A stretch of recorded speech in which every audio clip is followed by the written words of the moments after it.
Bien, bonjour aux derniers arrivants et arrivantes. Voilà, je vous propose qu'on démarre tranquillement ce webinaire autour de la problématique du système de management de la sécurité de l'information et de la gouvernance. Voilà, en quoi la mise en place d'un SMSI, alors, comment on met en place un SMSI et en quoi la mise en place d'un SMSI peut aider à la gouvernance de l'organisation. Euh,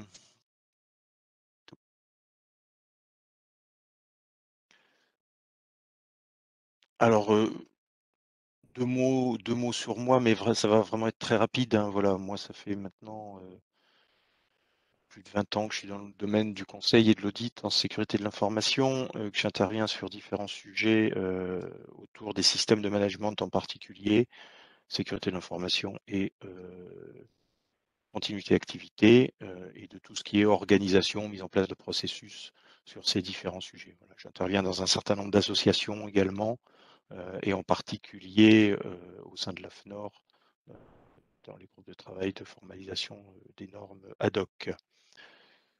Voilà, je vous en dis pas plus sur moi. Quelques mots sur le cabinet Manica, de façon très rapide aussi, hein, c'est pas l'objectif premier. Voilà, 45 personnes à ce jour, créé il y a un peu plus de 8 ans, en janvier 2013. Conseil, audit, formation autour des problématiques de résilience et de sécurité de l'information. Évidemment, tout ce qui touche au système de management de la sécurité de l'information, l'intégration de la sécurité dans les projets, les systèmes de management de la continuité d'activité ou les plans de continuité d'activité, la gestion de crise, voilà. Un certain nombre de labels et de certifications, quelque chose qu'on ne peut pas encore écrire, mais qu'on peut dire, on est également en cours de PASI. Voilà, et puis un chiffre d'affaires qui, d'année en année, évolue positivement. Un certain nombre d'offres également, je reviendrai un petit peu sur l'une d'elles, sur l'offre prudence un petit peu plus tard, quand je parlerai de sensibilisation. Alors l'idée, c'est pas tant de vous parler de moi ou de Manica, mais de vous parler de sécurité de l'information et de système de management de sécurité de l'information. Donc un sommaire qui va être assez simple, hein. Vision du contexte. C'est quoi un SMSI? Et puis quels sont les intérêts de la mise en place d'un SMSI? Alors un petit peu, si on parle de contexte, hein, j'ai envie de dire, on ne manque pas de sujets autour de la sécurité de l'information actuellement. Et c'est toujours bien de se rappeler un certain nombre de choses.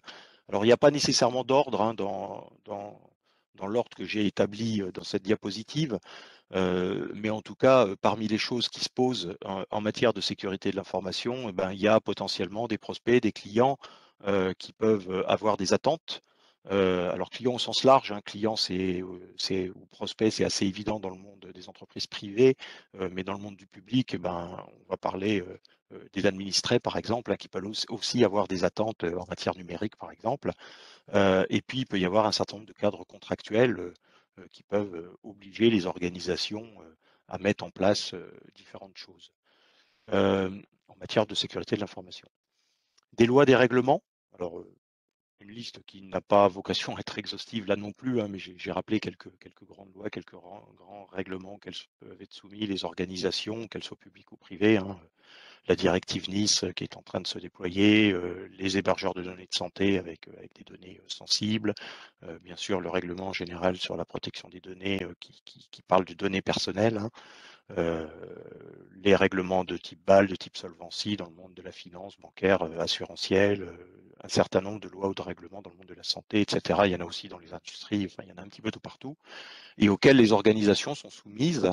En règle générale, une organisation, elle sait quelles sont les lois et les règlements auxquels elle est soumise, et pour un certain nombre d'entre elles, il y a des sujets autour de la sécurité de l'information. On va retrouver également la problématique d'image de marque, hein. Est-ce qu'à un moment donné, effectivement, je vis des incidents de sécurité et en quoi ça peut avoir un impact sur mon image de marque? Alors, personne ne peut dire aujourd'hui qu'il ne vivra jamais un incident de sécurité, hein. J'ai envie de dire que la question qui se pose, c'est pas tant est-ce que je vais en vivre un, mais plutôt quand est-ce que je vais en vivre un. Donc en soi, l'idée n'est pas de dire demain, grâce à un SMSI ou à quelle que soit la mécanique, je n'aurai pas de problème, mais en tout cas, les problèmes seront sous contrôle. On va y revenir. Bien entendu, la cybercriminalité, hein, on ne manque pas d'exemples. Il y en a pléthore, avec en plus en période Covid un nombre d'attaques qui a explosé de tous les côtés, un monde qui est extrêmement rémunérateur, des organisations de plus en plus structurées, hein, de type mafia, qui ont tout intérêt à aller attaquer les différentes organisations et entreprises pour récupérer d'une manière ou d'une autre de l'argent.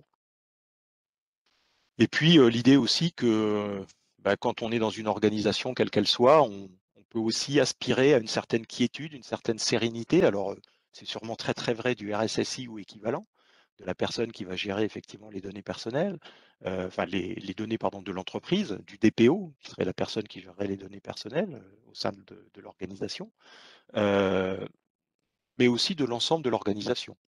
On sait que son organisation met en place un certain nombre de protocoles de sécurité de façon un peu sérieuse, un peu cadrée, ben ça permet aussi de se dire, bah tiens, je suis dans une organisation qui prend ces choses-là au sérieux et c'est plutôt sympathique.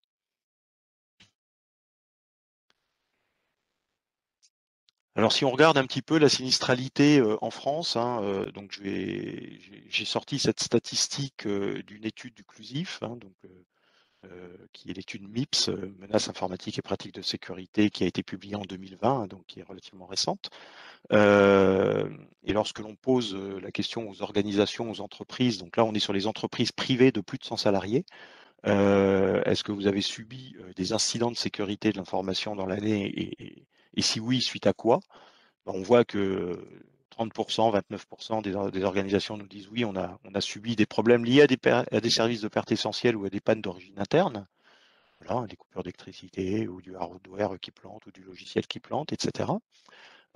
Et puis en troisième position apparaît des infections par virus, alors au sens large, hein, un peu plus bas des attaques logiques ciblées, encore un peu plus bas des intrusions logiques sur les systèmes d'information. Enfin, vous voyez que on ne manque pas d'attaques hein, globalement sur les systèmes d'information dans les organisations et attaques au sens large, hein, pas seulement de type cyber. Hein. J'ai entouré celles qui étaient spécifiquement plus de type cyber, mais tout type d'atteinte au système d'information. L'intérêt du SMSI, on va le voir après, enfin, un des intérêts en particulier, hein, ça va être de pas seulement s'intéresser à l'informatique, mais bien d'avoir une vision 360 de l'organisation en matière de sécurité de l'information. Voilà, donc ce qui est intéressant là, hein, c'est qu'on se rend compte que, bien entendu, encore une fois, les vilains malveillants sont présents, mais pas que. Il se passe aussi des choses qui sont vues du système d'information comme une attaque, comme une atteinte à son intégrité, le cas échéant, et ou à sa disponibilité ou à sa confidentialité. Voilà, quelques idées reçues, parce que là aussi, je pense que ça fait pas de mal de se les remettre en tête. Hein. C'est encore des choses qu'on entend. Hein. Chez Manica, on intervient chez de nombreux clients. Alors, des clients qui sont extrêmement matures pour un certain nombre d'entre eux, mais d'autres qui le sont beaucoup moins. Et ça fait partie encore des choses, et peut-être que les personnes présentes au webinar, ce sont des choses que vous avez vous-même déjà entendues. Hein. Voilà, on n'est pas une cible, hein, donc qui voudrait nous attaquer. On n'a pas de secret chez nous. Voilà, ça n'arrive qu'aux autres, bien sûr. Rien ne peut nous arriver, nous sommes assurés.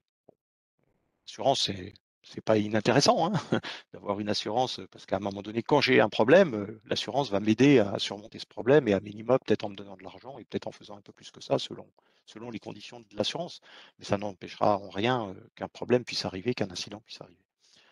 Euh, voilà, ou ce genre de remarques aussi. Tiens, au fait, tout est autorisé sauf quoi déjà? Voilà, on ne se souvient pas bien. Il y a des chartes utilisateurs, des politiques de sécurité, un certain nombre de documents fondateurs et structurants quant à la sécurité de l'information dans les organisations. Et ce n'est pas toujours très très clair pour tout le monde.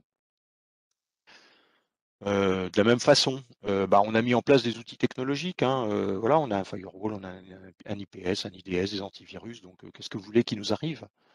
La sécurité de l'information, c'est l'affaire de la DSI. Alors, oui, la DSI porte une partie de la sécurité de l'information et la partie informatique en particulier. Hein, c'est indéniable. Mais pour autant, il y a encore d'autres choses qui vont être intéressantes à prendre en compte et on le verra par la suite de façon plus précise. Ou bien encore, voilà, un autre exemple, les audits, ça coûte cher, ça montre que des choses que l'on connaît déjà. Alors bien évidemment, hein, auditer son système d'information avec différents moyens, hein, que ce soit sur des sujets techniques, des sujets organisationnels, fonctionnels, etc.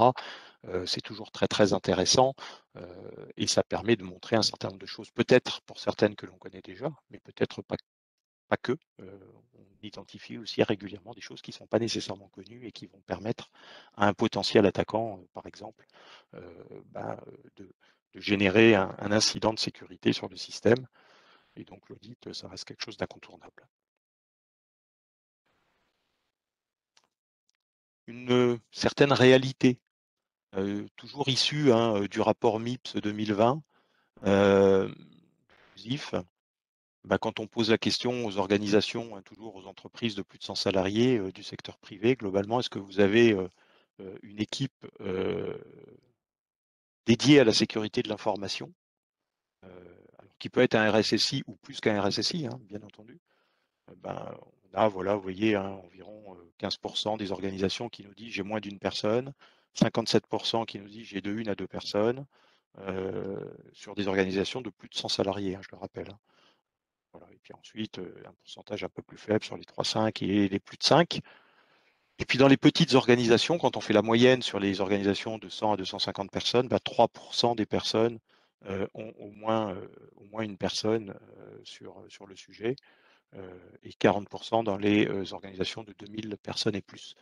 Donc on a encore la prise en compte de personnes dédiées à la sécurité qui reste encore relativement faible, même si le nombre de RSSI augmente au fur et à mesure du temps, et ça c'est plutôt une bonne chose, hein. Les équipes sécurité, RSSI inclus, hein, bien entendu, restent quand même encore peu présentes dans l'ensemble des organisations aujourd'hui, d'une manière générale. Et puis lorsque l'on pose la question également aux organisations, ben, qu'est-ce qui fait que c'est compliqué de mettre en place de la sécurité, hein, alors compliqué ou en tout cas que ça pose des freins à la conduite des missions de sécurité de l'information. Alors, je ne vais pas tous les reprendre, hein, je vais m'intéresser surtout aux trois principaux, on va dire. Le premier, des contraintes organisationnelles. Donc, on ne sait pas toujours où bien placer les personnes et en particulier le RSSI. On ne sait pas bien comment organiser la sécurité de l'information au sein des organisations. Et c'est vrai que ça ne s'improvise pas, hein, c'est quelque chose qui doit être réfléchi, ça ne se fait pas au hasard. En deux, la réticence des métiers ou des utilisateurs. Ben, c'est vrai qu'on est encore, hein, dans un monde où la sécurité de l'information est perçue comme un peu les empêcheurs de tourner en rond.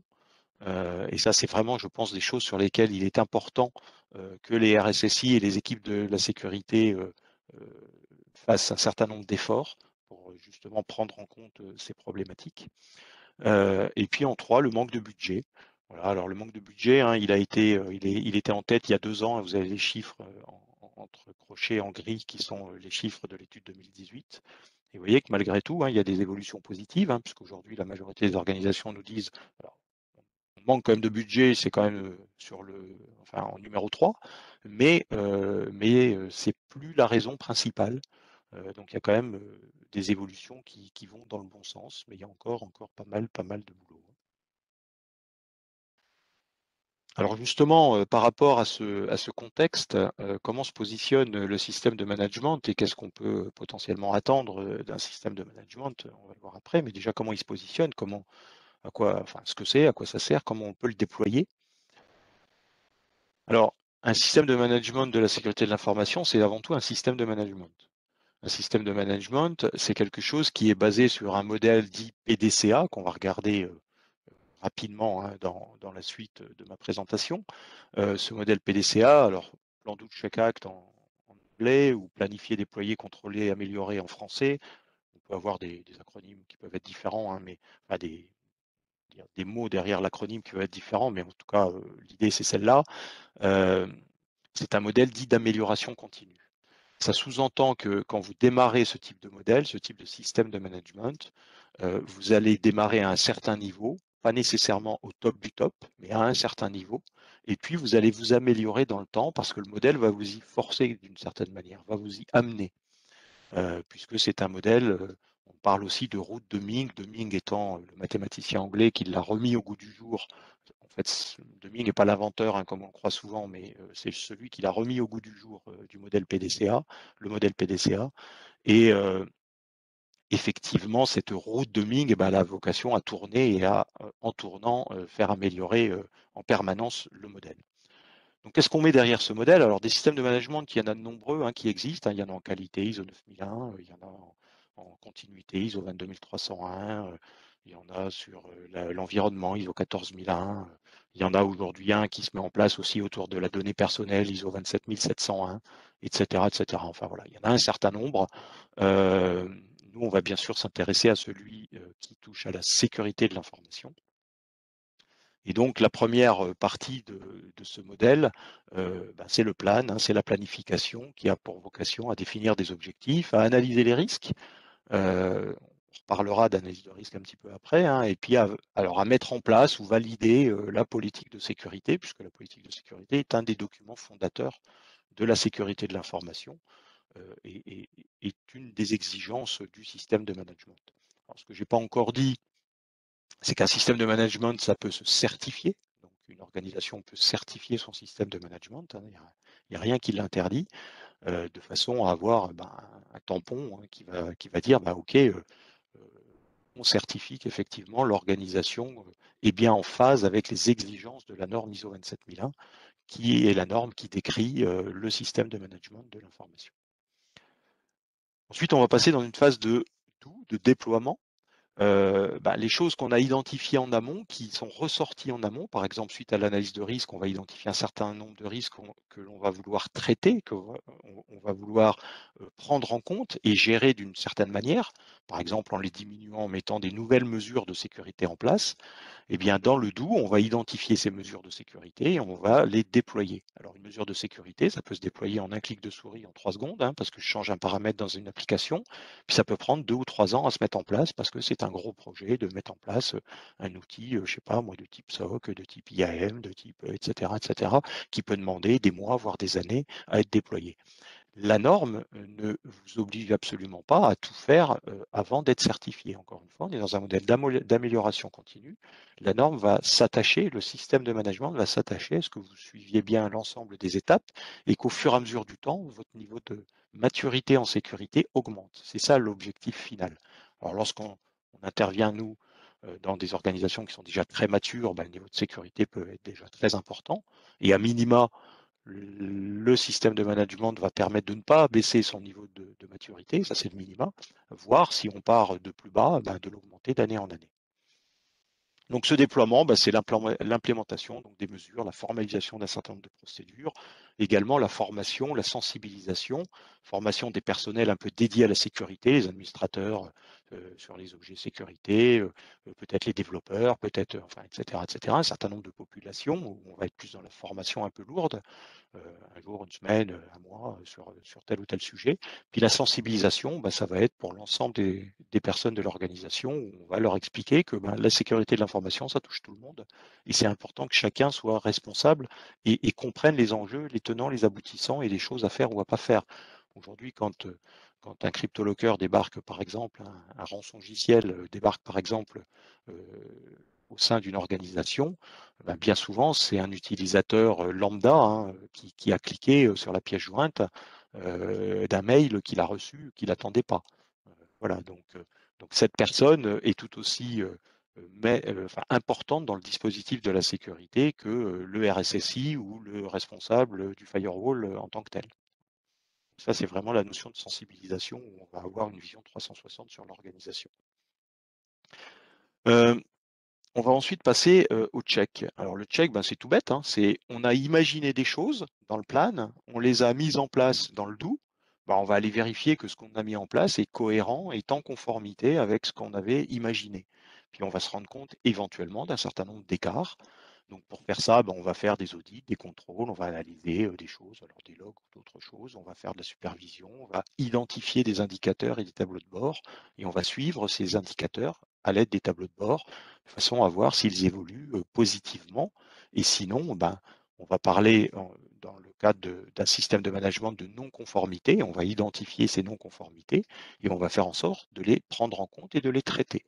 Et encore une fois, rien dans la norme ne dit qu'une non-conformité est problématiques en soi. Alors, il y en a des plus importantes que d'autres, il y a des majeurs, des mineurs, des points sensibles, enfin voilà.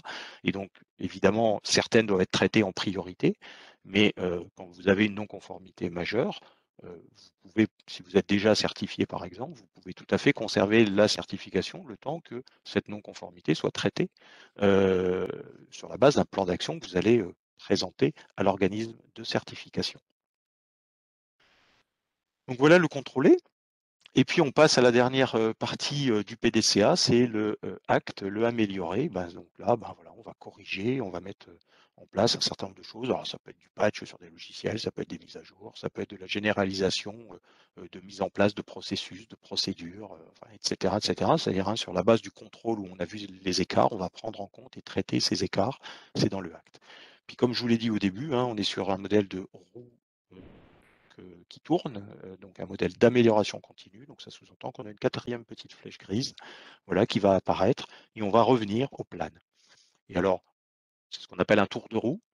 Et donc ce tour de roue, ben, classiquement dans un SMSI standard, hein, j'ai envie de dire, il va durer à peu près, enfin, en règle générale, il dure un an. Sur une année, on va faire un certain nombre de contrôles, d'audits, d'identification, de plans, de mise en place, de déploiement, et puis de contrôle pour vérifier que tout va bien, etc. Et on aura des tableaux de bord qui s'étaleront comme ça, alors avec certains indicateurs qui peuvent être journaliers, pourquoi pas, même si on n'en voit plutôt pas, mais hebdomadaires, mensuels, trimestriels, etc., voire annuels. Et on va rejouer ce tour de roue de façon récurrente, régulière, avec bien sûr un suivi de toutes les actions qui sont identifiées à chaque tour de roue. Puis, bah, une action, elle demande un certain nombre d'acteurs et de choses à faire, et une fois qu'elle est finalisée, bah, on valide que l'action est finalisée. Alors si on regarde l'ISO 27001 dans son chapitre 0, puisque toutes les normes ISO ont un chapitre 0, hein, ça peut des fois perturber un petit peu quand on n'a pas l'habitude, qui est le chapitre d'introduction systématiquement. Voilà, on vous dit quoi dans la définition de l'ISO 27001 du SMSI? On vous dit ben, que le SMSI, c'est un système donc hein, de management de la sécurité de l'information qui a vocation à préserver la confidentialité, l'intégrité, la disponibilité. Alors ça, ce sont les très fameux 3 critères de base de la sécurité de l'information. Hein, confidentialité, intégrité, disponibilité. Je ne vais pas vous faire l'affront de vous les expliquer. Bien entendu, ce système de management, on peut l'étendre à d'autres critères de la sécurité, hein, tels que l'anonymat, tels que la traçabilité, etc. etc. hein. Mais en tout cas, à la base, il est organisé sur ces 3 critères de base de l'information. Donc son objectif, c'est bien de protéger l'information et pas l'informatique seulement. Bien sûr, l'informatique, on le verra après, a une part importante dans le dispositif, mais on est bien sur l'information. Je rappelle, hein, pour mémoire, que de l'information, il y en a globalement à 3 endroits. Hein. Il y en a dans l'informatique, à tout niveau de l'informatique, dans les réseaux qui circulent, dans les PC, dans les NAS, dans les SAN, dans les serveurs, dans la mémoire des serveurs, dans les disques durs des serveurs, etc., etc. Donc, dans l'informatique, d'une manière générale, il y en a partout, bien sûr, dans les smartphones aujourd'hui, etc. Il y en a dans la tête des gens.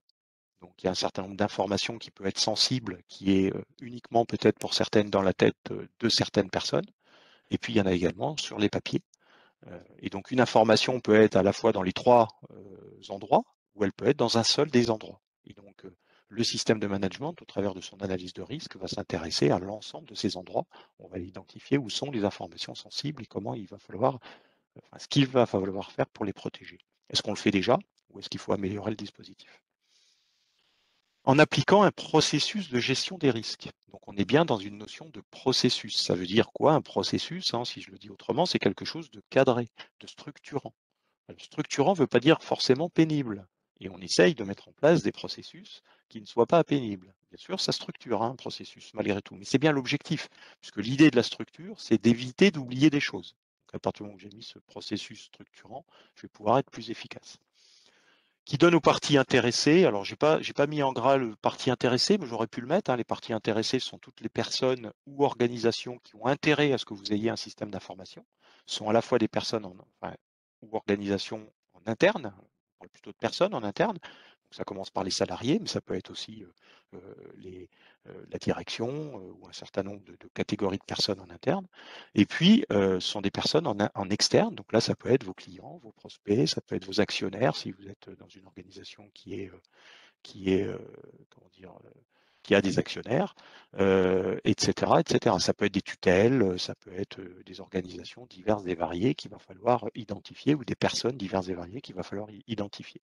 Donc ces parties intéressées, effectivement, grâce à ce système de management, elles vont avoir une certaine assurance que les risques sont gérés de manière adéquate. Et là, c'est bien quelque chose de vraiment important, hein. L'idée de la mise en place d'un SMSI, encore une fois, c'est pas de dire je suis parfait, mais c'est de dire je sais que j'ai un certain nombre de risques, un certain nombre de points d'attention en matière de sécurité de l'information. Je le sais parce que j'ai suivi la bonne structure, la bonne démarche, en particulier au travers de l'analyse de risque, qui est vraiment un des socles du SMSI. Et parce que je le sais, bah derrière, j'ai fait des arbitrages. Et on a le droit de dire qu'un certain risque, bah, il est là, on n'a peut-être pas, par exemple, les moyens de le traiter, et ben on va accepter le risque et on va dire, bah, ok, mais au moins je sais qu'il est là. Et ça, déjà, c'est un vrai début. Aujourd'hui, il y a de nombreuses organisations qui ne savent pas qu'elles sont soumises à tel ou tel risque. Et donc, cette notion de gestion des risques, c'est vraiment ce que va apporter le système de management avec une notion, encore une fois, d'amélioration continue. Voilà, donc la mise en œuvre, elle peut suivre ce protocole-là. Ça, c'est le protocole qu'on met en place au sein d'Atexio. On peut en imaginer d'autres, hein, mais en tout cas, c'est celui-ci que je vais vous décrire de façon rapide sur justement comment je m'y prends pour mettre un peu en œuvre. Enfin, qu'est-ce qu'on identifie derrière chacune de ces phases au sein de la mise en place d'un SMSI. Voilà, donc une première étape de cadrage d'analyse de l'existant, ben, tout bêtement, analyse de l'existant parce que ben, on arrive dans une structure qui veut mettre en place un SMSI, et souvent, quand elle veut mettre en place un SMSI, elle envisage la certification. Ça arrive, hein, mais c'est assez rare qu'il y ait mise en place du SMSI sans certification. Eh bien, elle a déjà des choses qui sont présentes, bien évidemment, en matière de sécurité. Il y a déjà un certain nombre de choses qui tournent, alors plus ou moins bien, plus ou moins efficaces, etc. Mais il y a des choses. C'est assez rare qu'on arrive dans une organisation où il n'y a pas à minima des antivirus, voire des firewalls. Ça, c'est pour la partie technique, mais où il n'y a pas des clauses de confidentialité dans les contrats de travail, par exemple, hein, c'est la vision RH, etc., etc. Donc, assez classiquement, il y a déjà des choses, donc on va s'intéresser à cette analyse de l'existant. Et puis sur la partie cadrage, ben, on est sur un projet, on verra un petit peu après quelques éléments chiffrés par rapport à ce type de projet. Euh, bah, il y a un début, il y a une fin, il y a un pilotage du projet, donc il va falloir identifier un comité projet, un certain nombre d'acteurs à identifier pour ensuite aller les interviewer lors de l'analyse de risque, mais lors aussi d'un certain nombre d'autres phases sur lesquelles je reviendrai. Voilà, donc on va s'intéresser à tout ça. Et puis on peut également, hein, dans le cadre de ce cadrage et de cette analyse de l'existant, faire une première évaluation du niveau de maturité d'un point de vue de la sécurité de l'information et d'un point de vue du SMSI. Souvenez-vous le schéma que je vous ai montré juste avant le PDCA.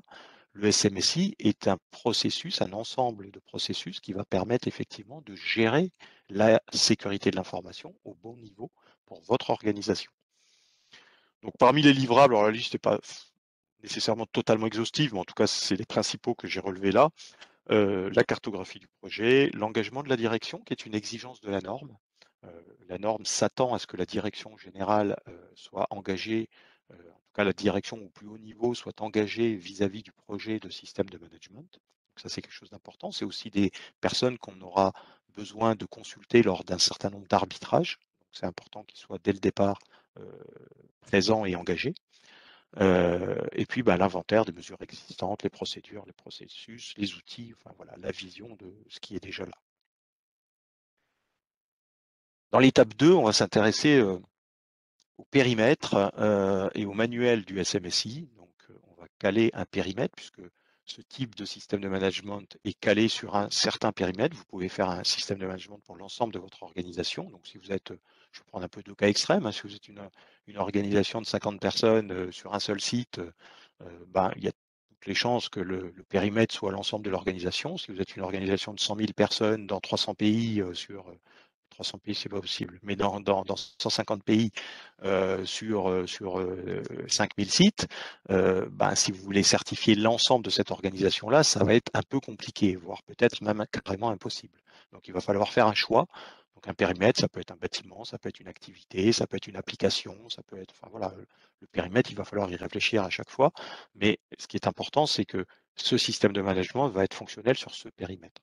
Ce qu'on voit assez fréquemment dans les accompagnements qu'on réalise chez Manica, hein, c'est qu'on commence souvent sur un périmètre restreint qui a vocation à s'étendre. Assez souvent, on accompagne sur un premier périmètre histoire que la mécanique se mette en route au sein de l'organisation.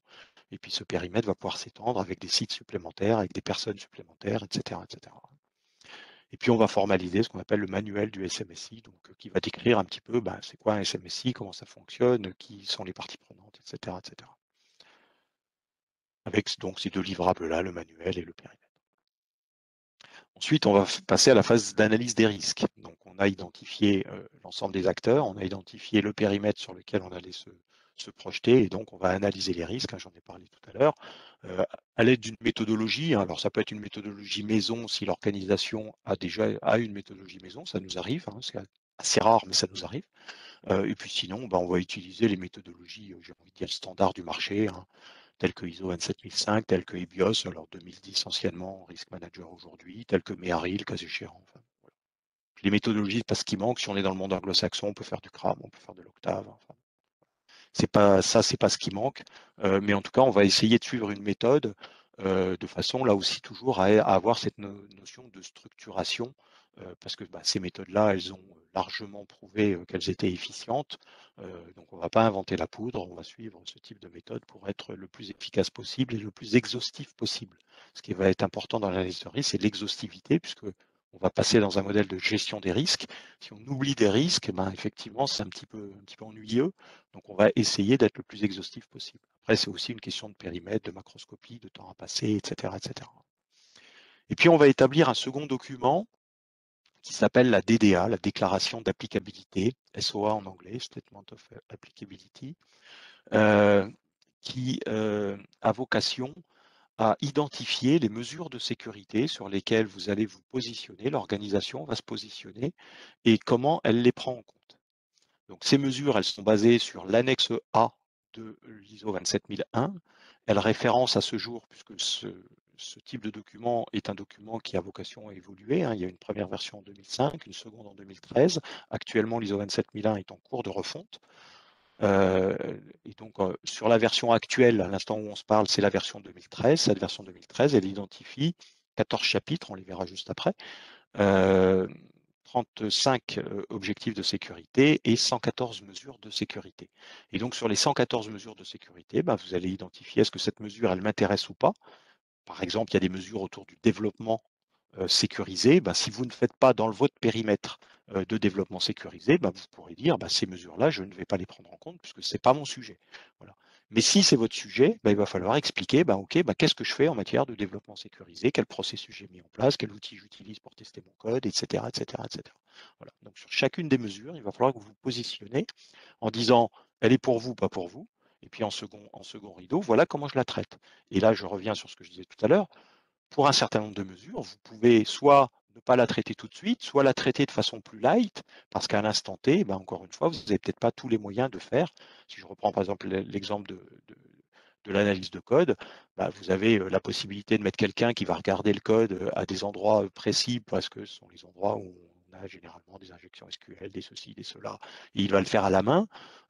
Et puis, vous avez aussi la possibilité d'utiliser des outils dédiés à ça, automatisés, etc., etc.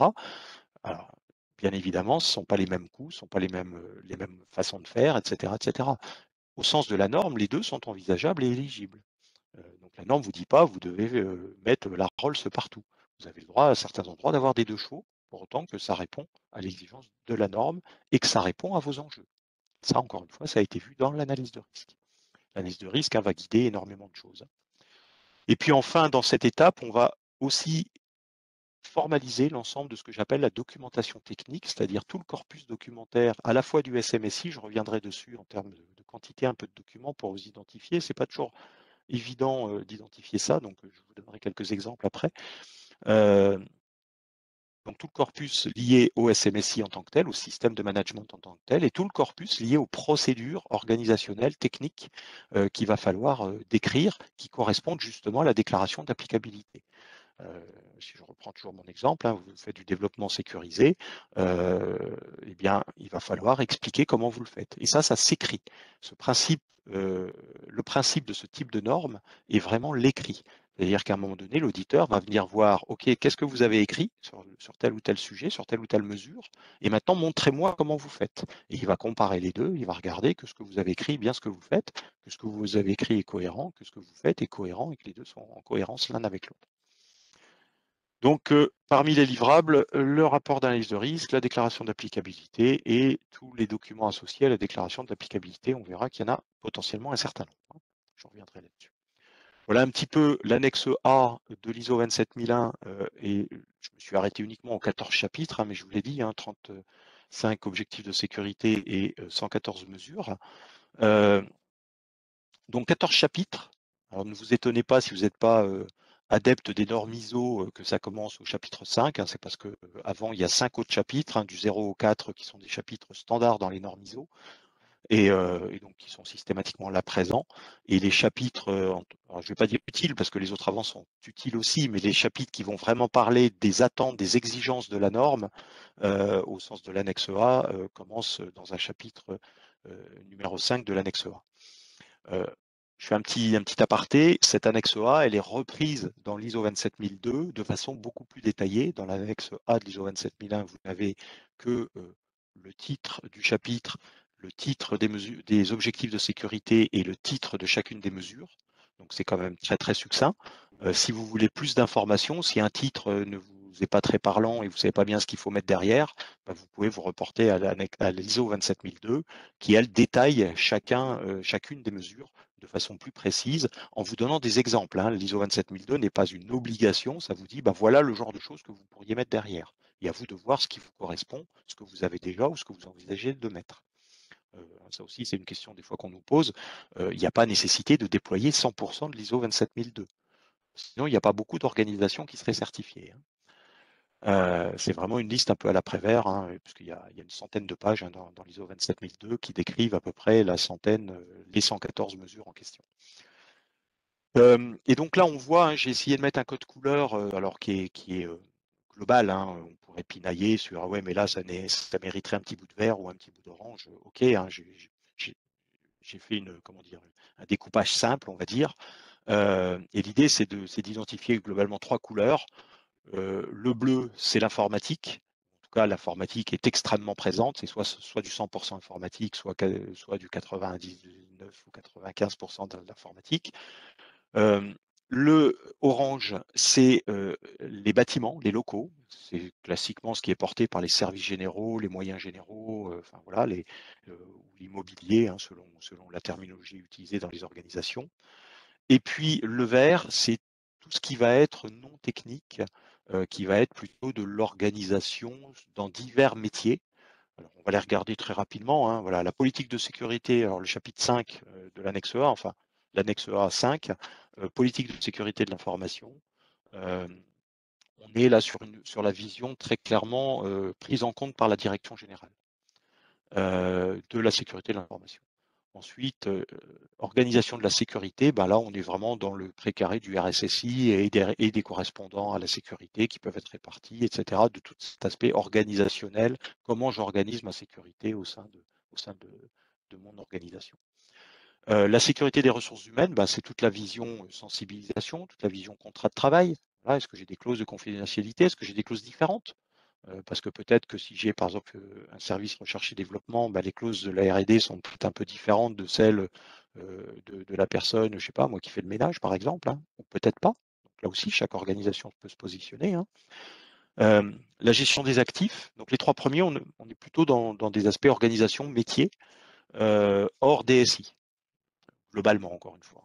La gestion des actifs, là c'est l'idée de, pour bien protéger ce que j'ai dans la maison, encore faut-il que je sache ce que j'ai dans la maison. Oui, il est important de faire l'inventaire de ces actifs, de ces matériels, de ces logiciels, de ces locaux, de ces humains. Donc là, on est sur une vision qui touche à la fois l'informatique, à la fois les locaux et à la fois l'humain et l'organisationnel. Contrôle d'accès, alors c'est moi qui ai rajouté le logique entre parenthèses parce qu'il n'est pas dans le document normatif, mais c'est pour bien être au clair qu'on parle ici de contrôle d'accès logique. La partie contrôle d'accès physique sera vue un tout petit peu après. La cryptographie, voilà, ça ne s'explique pas. Enfin, c'est tout ce qui touche au chiffrement, à la gestion des clés de chiffrement, etc. La sécurité physique et environnementale, donc c'est là où on va retrouver la partie contrôle d'accès physique. Et puis environnemental, bah, alors c'est pas la vision 14001, est-ce que mon entreprise est green ou pas green, hein, c'est la vision, est-ce que mon environnement est hostile? Est-ce que j'ai une usine Céveso face à moi et quand l'usine brûle, hein, ce qui est arrivé, je vous le rappelle par exemple, il y a quelques mois maintenant en arrière à Rouen avec Lubrizol, et bien, quand l'usine brûle, ben, il y a un périmètre de sécurité. Et puis, résultat des courses, les organisations qui sont à 100 mètres, 150 mètres, 200 mètres de l'usine ne peuvent plus aller dans leurs locaux.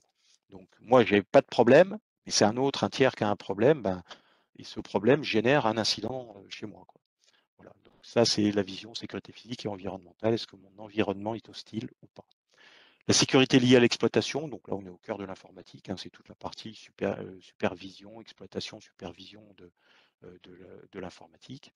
La sécurité des communications, le réseau, dit autrement, le LAN, le WAN. L'acquisition, développement et maintenance des systèmes d'information, là on va être dans la partie applicatif. C'est là où on va dire par exemple, bah, je fais du développement, donc oui, il doit être sécurisé et la norme va vous attendre des choses de vous. La relation avec les fournisseurs, on retombe là plutôt dans de l'organisationnel, hein. C'est bah, ok, j'héberge mes données quelque part, hein, et on l'a vu encore récemment avec OVH, hein. Bah, ok, super, je mets ça chez un pro, très bien. Mais qu'est-ce que j'attends de ce pro? Quels sont les aspects contractuels que je vais avoir avec lui? Si jamais le site brûle, on sait que c'est possible. Ben, est-ce que je payais 1 € par mois, donc il faut que je m'attende à pas grand-chose, ou est-ce que je payais 10 000 € par mois pour un serveur, et auquel cas, ben, c'est sûrement redondé sur un autre site en temps réel, etc., etc. Et donc j'ai un niveau de sécurité important. Qu'est-ce que j'attends de mes fournisseurs? Quelles sont mes exigences vis-à-vis de mes fournisseurs? La gestion des incidents liés à la sécurité de l'information, ben, évidemment, hein, encore une fois, hein, l'objectif de la sécurité de l'information, c'est de faire en sorte, dans un monde idéal, qu'on n'ait pas d'incident. Mais comme je le disais au tout début, celui qui nous dit aujourd'hui j'aurai jamais d'incident, il faut qu'il se pose les bonnes questions, hein. Un jour ou l'autre, on vivra tous des incidents, on a déjà tous vécu, donc il faut planifier, prévoir et être capable de gérer ça. Les aspects de la sécurité de l'information dans la gestion de la continuité d'activité, voilà, mon bâtiment brûle, quid de ma sécurité? J'étais dans un bâtiment où je rentrais avec un badge, je passe dans un autre bâtiment, est-ce que je rentre avec un badge? Ou est-ce que j'assume une sécurité moindre de sécurité physique? Alors c'est un exemple avec la sécurité physique, mais on pourrait retrouver la même chose avec toute la sécurité logique, etc., hein. Voilà, donc je m'intéresse à, en cas de continuité d'activité, qu'est-ce que devient ma sécurité?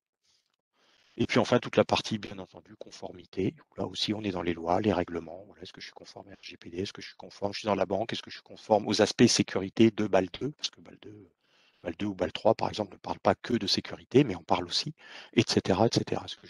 Est-ce que je fais des audits réguliers? Est-ce que je suis attentif à tout ce qui touche autour de ma conformité? Voilà un petit peu les différents sujets qui vont être pris en compte. Donc, vous vous en rendez bien compte, hein.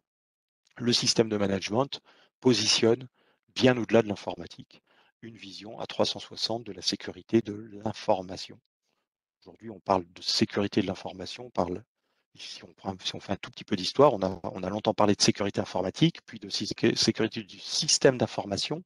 Mais dans la tête de beaucoup de personnes, système d'information, ça voulait encore dire informatique, alors que c'est déjà plus tout à fait vrai, hein. Et donc là, aujourd'hui, on a carrément enlevé système, pour être très clair, c'est la sécurité de l'information. Les processus du SMSI, ben, tous les processus qui vont permettre effectivement de piloter, de contrôler, de gérer le système de management. Donc, c'est un certain nombre de documents qu'il va falloir formaliser. Voilà, gestion, traitement des risques, les déploiements des processus, les procédures, la formalisation, la sensibilisation, la gestion des incidents. Donc, l'ensemble de ces processus. Et avec ces processus, on va identifier des indicateurs et avec ces indicateurs, des tableaux de bord qui vont nous permettre de suivre la pertinence de l'évolution du SMSI, du système de management et de la sécurité de l'information au cœur de ce SMSI. Et puis enfin, ben, l'étape 5, c'est l'étape de certification, d'audit et de certification, où là, on accompagne nos clients dans cette phase d'audit pour piloter, préparer les audits à blanc de certification. Donc on fait des dry runs en amont, hein, pour préparer les personnes. Certaines personnes sont rodées aux audits, d'autres n'ont jamais vécu. Donc c'est pas toujours, quand on n'a jamais vécu un audit, c'est pas toujours évident, hein, de voir débarquer un auditeur. Donc on fait tout un tas de préparations autour de ça. Voilà. Des livrables, des livrables qui sont exigés par la norme, hein, la revue de direction, l'audit interne, donc je ne vais pas rentrer dans le détail de ce que c'est, hein, tout ça est décrit dans la norme, mais ceux-là sont exigés par la norme, hein, tels quels, hein, sont les terminologies de la norme, hein. De la sensibilisation de tous et toutes. Là, typiquement, chez Manica, on utilise un outil qu'on a développé en interne qui s'appelle Prudence, qui permet de faire de la sensibilisation via des scénettes qui sont comment dire, jouées par les personnes avec des questions-réponses et des notations de j'ai réussi ou j'ai pas réussi. Communication auprès des audités. Et puis les cross-référencements des preuves d'audit, parce que comme je vous le disais tout à l'heure, c'est bien d'avoir écrit toute la documentation, mais l'auditeur, il ne va pas s'arrêter à ça, il va dire, OK, vous dites que vous faites comme ça, maintenant prouvez-moi-le. Donc des fois, le prouver, c'est se mettre derrière une machine, une console, par exemple pour de l'administration, et puis montrer comment on administre concrètement et montrer des indicateurs concrets. Puis dans d'autres cas, c'est montrer un tableau Excel dans lequel toutes les semaines ou tous les mois, on récolte un indicateur et qu'on va faire évoluer au fur et à mesure du temps et où on va montrer qu'effectivement l'indicateur évolue en bien ou en mal, hein. Un indicateur qui évolue en mal, c'est aussi important de le prendre en compte. Et ça sous-entend qu'on est face à une non-conformité qu'on va traiter, sur laquelle on va mettre un plan d'action pour la traiter. Si l'indicateur évolue positivement, c'est que ce qu'on fait va dans le bon sens. Voilà, rapidement, un projet de système de management, classiquement, encore une fois, on peut avoir des cas d'exception en plus court, en plus long. On en a vécu chez Manica, mais classiquement, ça prend entre 12 et 24 mois. À peu près jamais en dessous de 6 mois, parce qu'il y a quand même tout un déploiement à faire autour du système de management. Et puis les auditeurs veulent non seulement que le système soit déployé, mais que le système est tourné. C'est-à-dire que si vous avez tout mis en place, mais que vous n'avez aucune preuve, aucun indicateur qui a tourné pendant 2, 3, 4 mois minimum, l'auditeur ne va pas être capable de valider la pertinence des indicateurs. Donc, ce ne serait pas auditable en tant que tel. Donc c'est pour ça qu'on est quand même sur des durées assez longues, hein, malgré tout, hein. Enfin, voilà, nous, quand une organisation qui vient nous voir en nous disant j'ai besoin d'être certifié pendant 2 mois, enfin, on va regarder, hein, mais il y a très très très peu de chances, sauf à ce que l'organisation soit déjà mature et déjà mis en place un SMSI, voilà, et qu'il reste quelques points à mettre en place. Mais dans l'absolu, il n'y a à peu près aucune chance que l'organisation puisse être certifiée sous 2 mois. Ça prend un certain temps et il faut laisser aussi le temps au temps. Il y a aussi beaucoup de prise en compte par les personnes des différents processus. Voilà, donc je rappelle aussi que la mise en place d'un SMSI découle d'une volonté stratégique et nécessite un accompagnement fort tout au long du projet. Alors bien sûr, Manica, c'est notre métier de faire cet accompagnement. Ça peut tout à fait être fait en interne. Mais en tout cas, il faut réellement s'en occuper de bout en bout et jamais lâcher l'affaire parce que sinon, il y a toutes les chances que très vite, ça se délite, hein. Voilà, une petite vision budgétaire, alors encore une fois, qui reste là pour le coup extrêmement large, mais en tout cas sur la partie de la construction du projet, vous allez devoir, comme je l'ai dit tout à l'heure, formaliser un certain nombre de documents. Donc dans le SMSI, selon comment on les positionne, on les classe, etc., mais il y a entre 10 et 15 documents en règle générale. Et puis sur l'annexe A, c'est une centaine de documents en moyenne. Il faut bien avoir ça à l'esprit, hein. Vous avez 114 mesures auxquelles vous devez répondre. Même si j'ai dit tout à l'heure, vous pouvez en exclure, généralement quand on en exclut 3, 5, 10, 15, grand maximum. Donc il en reste une centaine, parce qu'il y en a plein qui s'imbriquent les unes dans les autres. Et quand il en reste une centaine, globalement, vous avez un document par mesure.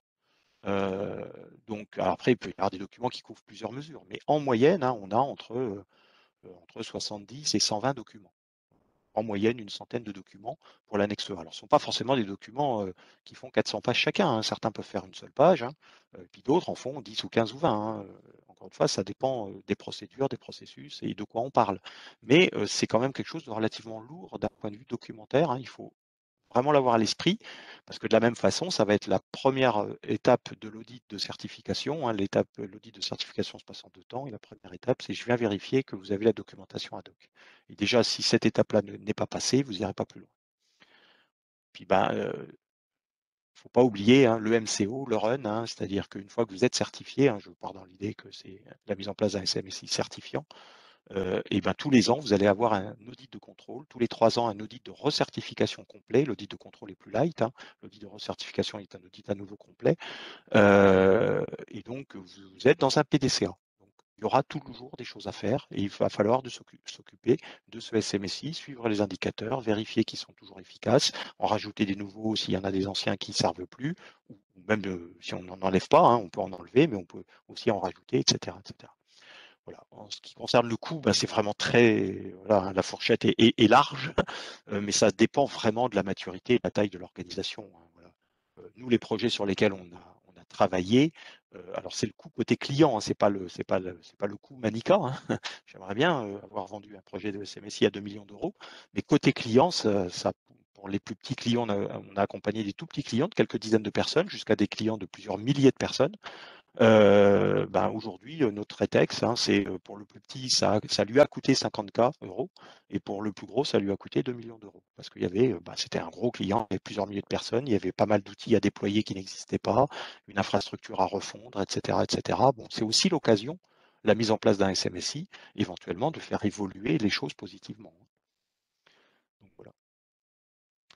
Voilà pour les intérêts maintenant. Deux visions pour les intérêts, une vision interne. Qu'est-ce que va vous apporter un SMSI? Impliquer les métiers, c'est pas neutre. Aligner les dispositifs de sécurité avec les enjeux métiers, c'est loin d'être neutre, c'est quand même un des grands intérêts internes de l'organisation. Encore une fois, je sécurise au maximum ce qui a besoin de l'aide, je sécurise moyennement ce qui a besoin de l'aide, je sécurise au minimum ce qui a besoin de l'être. Je ne mets pas de la sécurité au petit bonheur, mais bien parce que j'ai fait cette analyse de risque avec les métiers. L'analyse de risque, elle se fait avec les métiers. Je mobilise et je responsabilise le management à tous les niveaux de l'organisation. Donc là aussi, hein, c'est une obligation de la norme d'embarquer le management. Et vraiment, c'est pas juste j'écris un papier et je le signe, hein. C'est-à-dire que le management, on va vraiment y faire appel à un certain nombre d'échéances dont il ne pourra pas échapper. Donc il va vraiment devoir s'engager. Et ça, c'est plutôt une bonne chose. On apporte de la confiance aux parties prenantes, bien évidemment, interne. Alors on trouvera l'équivalent côté externe, évidemment. Encore une fois, hein, ça ne veut pas dire que vous ne serez jamais attaqué, hein. On voit aujourd'hui des organisations qui sont certifiées ANSI 7001 et qui sont par ailleurs attaquées. Alors, elles ne sont pas forcément attaquées sur le périmètre où elles sont certifiées, d'une part, et d'autre part, hein, on ne peut jamais garantir qu'on n'aura pas d'attaque. Mais le fait d'avoir été certifié va permettre de mieux réagir aux incidents lorsqu'ils arrivent et d'être plus efficient dans la remise en route d'un système. Et puis, ça permet d'assurer une gouvernance pérenne. Côté externe, ça peut permettre, alors là, ça dépend de votre business, de votre métier, mais ça peut permettre de se démarquer de la concurrence ou de rester dans la partie. Aujourd'hui, par exemple, si je prends l'exemple des hébergeurs, il n'y a pratiquement plus un hébergeur qui n'est pas certifié 27001. Parce que c'est quasiment le ticket d'entrée au regard de la sécurité. Donc là, c'est plus les premiers qui l'ont fait, c'était se démarquer de la concurrence. Aujourd'hui, c'est plus une notion de se démarquer, c'est une notion de rester dans la partie. Apporter la confiance attendue aux parties prenantes, hein, externes, évidemment, je l'ai dit tout à l'heure pour l'interne, améliorer une image de marque, une réputation, ça ne fait jamais de mal, aider à remplir des obligations, hein, le cas échéant, légales, réglementaires, et puis le cas échéant également, s'inscrire dans un SMI. Alors c'est quoi un SMI? C'est un système de management intégré. Donc si par exemple vous avez du 9001, de l'ISO 9001, de l'ISO 14001 certifié chez vous, vous pouvez créer un système de management intégré qui recouvre les trois systèmes de management, parce que dans un système de management, il y a des choses communes. Et donc ces choses communes, vous pouvez les traiter de façon commune et globale. Et puis il y a des choses particulières à la qualité, il y a des sujets qualité qui ne sont pas les mêmes que sécurité et inversement, bien entendu. Mais il y a un certain nombre de points communs qui vont pouvoir être traités de façon plus globale. Ça va apporter encore plus à la maturité de l'organisation. Je reviens sur ce petit schéma rapidement pour aussi justement, hein, je suis dans quel intérêt, hein, s'il y a deux intérêts qu'il faut retenir de la mise en place d'un SMSI, c'est ces deux-là. Le premier, c'est mettre les justes moyens aux bons endroits. Donc, toujours cette idée, hein, liée à l'analyse de risque en particulier, dans la planification. Je vais être capable de dire ce qui est sensible, pas sensible réellement, et pas au petit bonheur. Et je vais mettre les moyens là où il le faut, ou pas, encore une fois, hein. On peut arbitrer, je ne le fais pas parce que je n'ai pas l'argent. Mais ça n'empêche pas d'être certifié. L'auditeur ne pourra jamais dire, si c'est la direction générale qui a arbitré ça, ça n'empêche pas d'être certifié. Il faudra peut-être faire mieux l'année prochaine, mais en tout cas, ce n'est pas un frein absolu. Et puis le second point, c'est vraiment le contrôle qui est le parent pauvre, hein, des organisations aujourd'hui, hein. Tout le monde met en place des choses, tout le monde formalise en amont des choses, tout le monde met en place des choses. Encore peu d'organisations font réellement du contrôle, de la vérification, de la validation, identifient des indicateurs qui permettent de suivre ce niveau de sécurité. Et donc vraiment les deux apports majeurs, c'est la planification et le contrôle. Voilà, augmenter sa maturité en adoptant une attitude d'amélioration continue et ainsi à périmètre constant, bien évidemment. Si le périmètre évolue, vous pouvez rebaisser votre niveau de sécurité à un instant T. Si vous réintégrez dans votre périmètre des choses qui sont moins sécurisé que le reste, mais à périmètre constant, augmenter le niveau de sécurité et à minima ne pas le diminuer. Ce que je disais au début, hein, à minima, vous allez conserver votre niveau de sécurité, voire l'augmenter si vous partez de plus bas. Voilà, alors avec Manica, bah, comment ça se passe, hein, en quelques mots, hein, bon, je vous l'ai dit, on participe à l'écriture des normes, on a une réelle expérience dans l'accompagnement, hein. Aujourd'hui, on a fait plusieurs dizaines de références sur des accompagnements 27001, HDS, 22301. Voilà. Un engagement, on peut porter un engagement de certification, de zéro non-conformité majeure. C'est aussi mettre en place un système de bonus-malus à l'obtention de la certification. C'est des choses qu'on a fait avec plusieurs de nos clients. On sensibilise, on propose aux organisations qu'on accompagne qui n'ont pas de mécanisme de sensibilisation d'utiliser notre outillage Prudence pour faire de la sensibilisation. Et puis, bien évidemment, pour les organisations qu'on accompagne à la certification 27001 ou qui le sont déjà, on peut aussi les accompagner vers, par exemple, l'hébergeur de données de santé qui oblige à avoir la 27001 ou 27701 hein, sur le système de management de la vie privée qui part aussi d'un 27001 ou sur la continuité d'activité et d'autres le cas échéant. Voilà, un petit mot sur les gestes barrières à pas oublier, on est toujours sous le virus. Merci en tout cas de votre écoute. Voilà, j'en ai fini moi avec ma présentation.